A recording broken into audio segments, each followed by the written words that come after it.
ಈ ಒಂದು ದಿನ ಏನು ತಾವೆಲ್ಲರೂ ರಾಜ್ಯದ ಮೂಲ ಮೂಲೆಗಳಿಂದ ಆಗಮಿಸಿದಿರಿ, ನಿಮ್ಮ ವಿವಿಧ ಬೇಡಿಕೆಗಳ ಬಗ್ಗೆ ಅದನ್ನು ಈಡೇರಿಸುವ ಬಗ್ಗೆ ಈ ದಿನ ಎಲ್ಲರೂ ಸೇರಿದಿರಿ.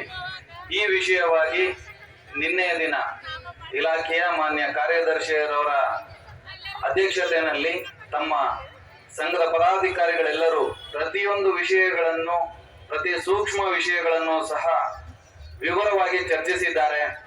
ಸುಮಾರು 3 ರಿಂದ 3.5 ಗಂಟೆಗಳ ಕಾಲ ಒಂದು ನಿಮಿಷವೂ ಬಿಡುವಿಲ್ಲದಂತೆ ಸುದೀರ್ಘವಾದ ಚರ್ಚೆ ನಡೆದಿದೆ. ಬಹಳ ಫಲಪ್ರದವಾಗಿದೆ.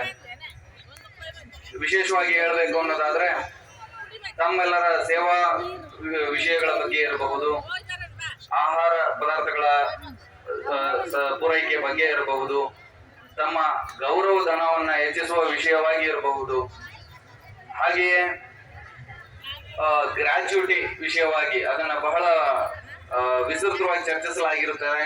ಹಾಗಾಗಿ 75ರಿಂದ ಸೇವೆಗೆ ಸೇರಿಸಿರುವಂತಹ ಎಲ್ಲರನ್ನು ಪರಿಗಣಿಸಬೇಕು ಅನ್ನುವಂತಹ ಬೇಡಿಕೆಯನ್ನ ಬಹಳ ಹಕ್ಕೊತ್ತಾಯವನ್ನು ಮಂಡಿಸಿದ್ದಾರೆ. ಅವೆಲ್ಲ ಕಡತಗಳು ಸಹ ಜಾರಿಯಲ್ಲಿದ್ದಾವೆ.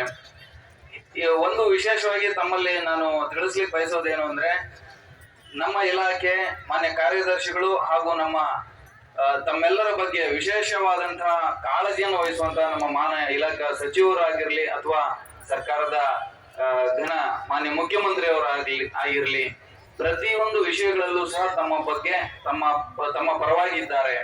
ತಮ್ಮ ವಿಷಯಗಳನ್ನ ಬಹಳ ಗಂಭೀರವಾಗಿ ಪರಿಗಣಿಸ್ತಾ ಇದ್ದಾರೆ. ಎಲ್ಲ ವಿಷಯಗಳ ಬಗ್ಗೆನೂ ತಮ್ಮ ಬೇಡಿಕೆಗಳ ಬಗ್ಗೆ ಪ್ರಕ್ರಿಯೆಗಳು ಜಾರಿಯಲ್ಲಿದೆ. ಅವುಗಳು ಮಾನ್ಯ ಕಾರ್ಯದರ್ಶಿ ಅವರು ಹೇಳಿರುವ ಹಾಗೆ ಅದಕ್ಕೆ ಅದರದೇ ಆದಂತಹ ಫಾರ್ಮಲ್ ಪ್ರೊಸೀಜರ್ ಗಳನ್ನ ಮಾಡಲಿಕ್ಕೆ ಸ್ವಲ್ಪ ಸಮಯ ಬೇಕಾಗುತ್ತೆ. ಅವೆಲ್ಲವೂ ಜಾರಿಯಲ್ಲಿದ್ದಾವೆ ಅನ್ನೋದನ್ನ ತಿಳಿಸ್ತಾ ವಿಸ್ತೃತವಾಗಿ ನಾವು ನಿನ್ನೆ ಚರ್ಚೆ ಮಾಡಿದೀವಿ. ಅದರ ಬಗ್ಗೆ ಏನೇನು ಆಗಿದಾವೆ ಅನ್ನೋದ್ರ ಬಗ್ಗೆ ತಮಗೆಲ್ಲ ತಿಳಿಸಿದ್ದಾರೆ.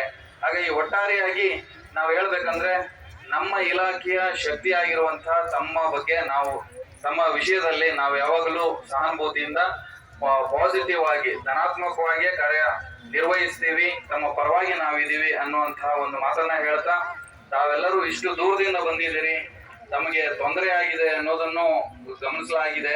ಹಾಗಾಗಿ ತಮಗೆ ಇಷ್ಟೆಲ್ಲ ತೊಂದರೆ ಆಗಿರೋ ಬಗ್ಗೆ ನಾವು ವಿಷಾದ ವ್ಯಕ್ತಪಡಿಸ್ತೀವಿ. ಜೊತೆಗೆ ತಮ್ಮ ಜೊತೆಗೆ ನಾವಿದ್ದೀವಿ ಅನ್ನೋದನ್ನ ಹೇಳ್ತಾ, ನನಗೆ ಮಾತಾಡ್ಲಿಕ್ಕೆ ಅವಕಾಶ ಕೊಟ್ಟಿರುವಂತಹ ಎಲ್ಲ ನಮ್ಮ ತಾಯಂದಿರಿಗೆ, ಸಹೋದರ ಸಹೋದರಿಯರಿಗೆ ತಮಗೆಲ್ಲರಿಗೂ ವಂದಿಸ್ತಾ, ಸಭೆಯ ಅಧ್ಯಕ್ಷತೆಯಲ್ಲಿ ಇರುವಂತಹ ಮಾನ್ಯ ಕಾರ್ಯದರ್ಶಿ ಅವರಿಗೆ ವಂದಿಸ್ತಾ, ಎಲ್ಲ ಪದಾಧಿಕಾರಿಗಳಿಗೆ ವಂದಿಸ್ತಾ ನಾನು ಮಾತನಾಡ್ತೀನಿ.